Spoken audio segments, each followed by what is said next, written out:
وَلَقَدْ يَسَّرْنَا الْقُرْآنَ لِلذِّكْرِ فَهَلْ مِن مُّدَّكِرٍ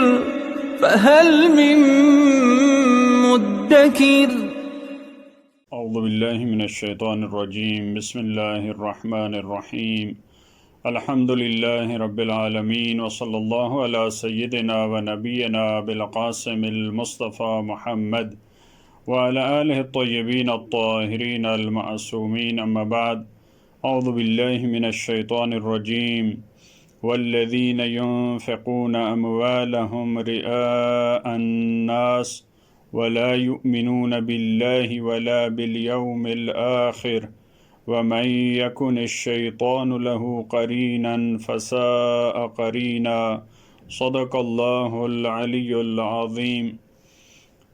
سورہ النساء کی گزشتہ آیات میں پروردگار عالم نے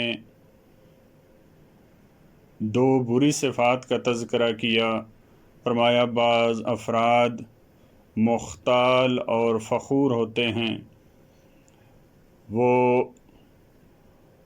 فخر فروشی کرتے ہیں، وہ خیالات کی زندگی گزارتے ہیں، وہ حقائق کی دنیا میں زندگی بسر نہیں کرتے۔ پھر ان کی نشانیاں بتائیں پروردگار عالم نے۔ سب سے پہلی ان کی نشانی یہ تھی کہ وہ مال خرچ کرنے میں بخل اختیار کرتے ہیں، بخل سے کام لیتے ہیں۔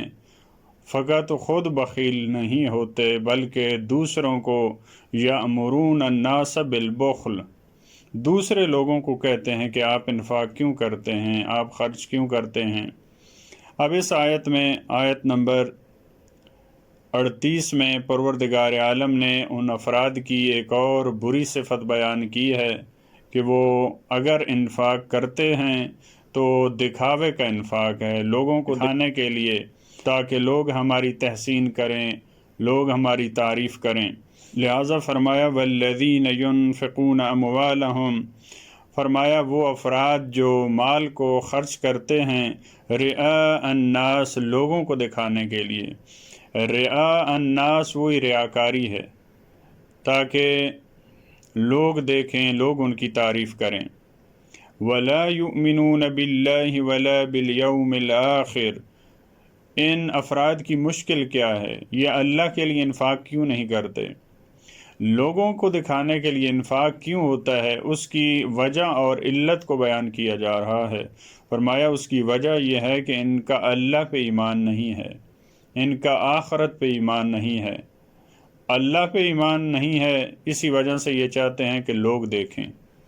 حالانکہ اگر لوگ نہ دیکھیں، کسی کو علم نہ ہو تو خدا تو دیکھ رہا ہے، لیکن ان کا کیونکہ یہ ایمان نہیں ہوتا، یہ کچھ دے کر خرچ کر کے لوگوں کو دکھانا چاہتے ہیں تاکہ لوگ ہماری تعریف کریں۔ آخرت پہ ان کا ایمان نہیں ہے، کیونکہ اگر ان کا آخرت پہ ایمان ہوتا تو یہ چاہتے کہ ان کا یہ انفاق آخرت کا ذخیرہ قرار پائے اور وہاں پہ ان کو اجر و ثواب ملے۔ پھر اس کے نتیجے کے طور پہ بتایا وَمَن يَكُنِ الشَّيْطَانُ لَهُ قَرِينًا فَسَاءَ قَرِينًا، اور وہ فرد شیطان جس کا ساتھی ہو جائے۔ قرین ہم نشین کو کہتے ہیں، ساتھی کو کہتے ہیں، رفیق کو کہتے ہیں۔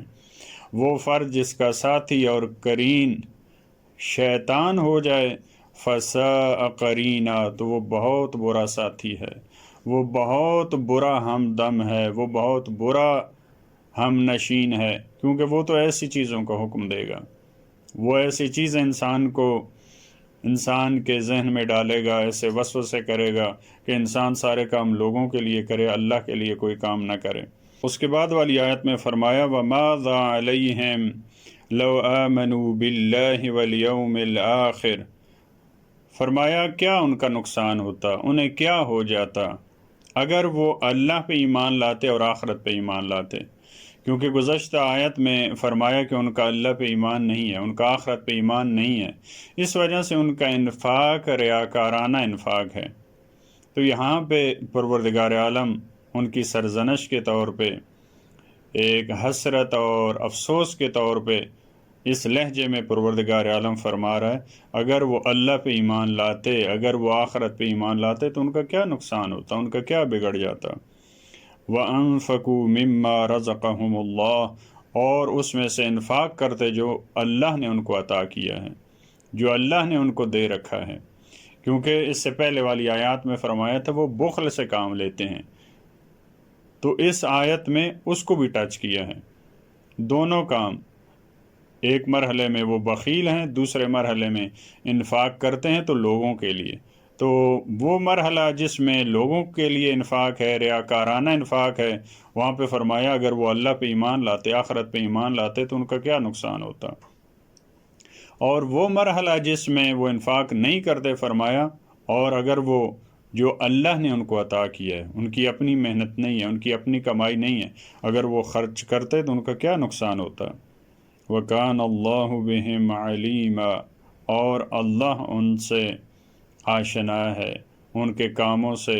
اگر وہ چھپا کر انفاق کرتے ہیں، پنہان انفاق کرتے ہیں، کسی فرد کو پتہ نہیں چلتا، جیسے ائمہ علیہ السلام کی سیرت میں تھا کہ ان کا انفاق رات کی تاریکیوں میں بھی ہوتا تھا، ایسے حالات میں کہ اس فقیر کو بھی علم نہیں ہوتا تھا، مستحقین کو معلوم نہیں ہوتا تھا کہ کون ہمیں دے کے جا رہا ہے.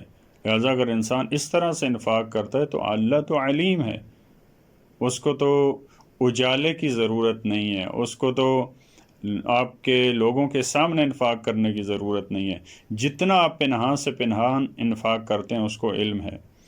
ان اللہ لا یظلم مثقال ذرہ، اس کے بعد والی آیت میں فرمایا یقیناً اللہ ایک ذرے کے وزن کے برابر بھی ظلم نہیں کرتا. ایسا نہیں ہے کہ آپ نے چھپا کر انفاق کیا ہے تو وہ قیامت کے دن آپ کو اس پہ اجر نہیں ملے گا.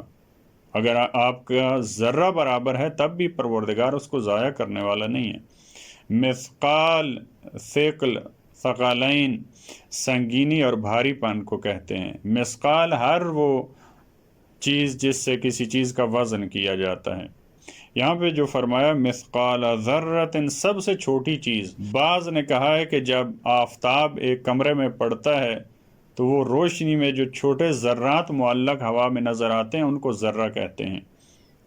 اور آج کی اصطلاح کے مطابق جو ایٹم ہے، سب سے جو چھوٹی چیز ہے، پروردگار عالم نے اس سے مثال دی ہے کہ اگر ایک ذرے کے برابر آپ نے ظلم کیا ہے تو وہ وہاں پہ اس کی آپ کو سزا ملے گی.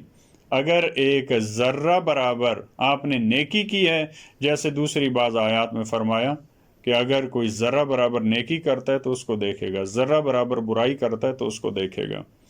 فرمایا پروردگار ذرہ برابر کسی پہ ظلم نہیں کرتا، رائگاں نہیں جاتی انسان کی نیکیاں.